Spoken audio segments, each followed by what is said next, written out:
Advance Deepawali की शुभकामनाएं। मैं नितिन मित्तल यहाँ आज एडिलेड में श्री स्वामी नारायण मंदिर में दिवाली के उपलक्ष्य पर आतिशबाजी देखने आया हूँ।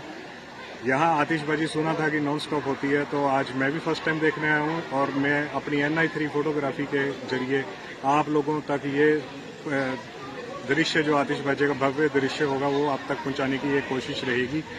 देखते हैं, अभी थोड़ी देर में ही आतिशबाजी शुरू होने वाली है। इस आतिशबाजी को देखने के लिए हमारे इंडियन कम्युनिटी के नहीं बल्कि सभी कम्युनिटी के लोग यहाँ पर हजारों की तादाद में पहुंचे हुए हैं। तो अभी थोड़ी देर में जैसे ही शुरू होती है, मैं आप तक ये दृश्य आप तक पहुंचाता हूं।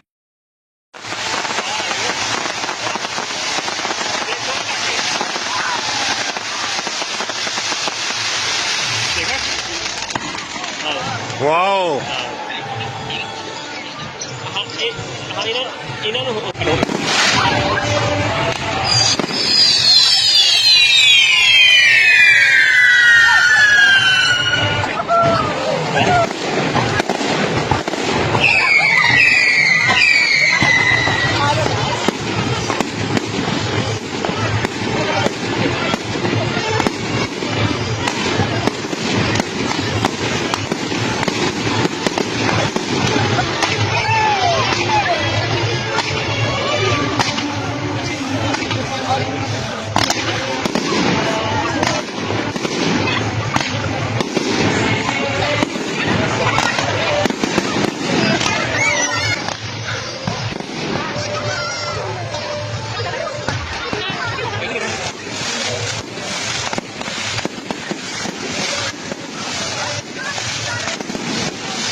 अच्छा